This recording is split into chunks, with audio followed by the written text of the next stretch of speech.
ইমাম ইবনে কাসির রাহিমাহুল্লাহ তিনি রবের তারিফ করতে গিয়ে বললেন যে রব্বুল আলামিন, তিনি হচ্ছে বিশ্ব জগতের রব, তিনি হচ্ছে বিশ্ব জগতের স্রষ্টা মালিক।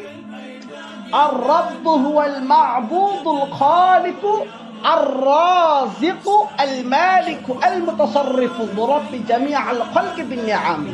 তিনি হচ্ছে রব, যার আমরা কি করে থাকি, উপাসনা করে থাকি।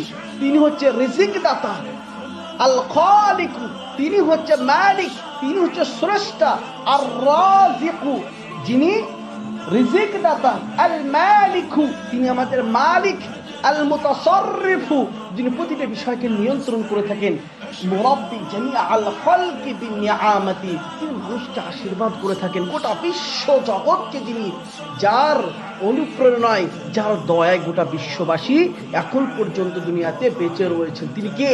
মহান আল্লাহ রাব্বুল আলামিন। তিনি হচ্ছে আমাদের রব।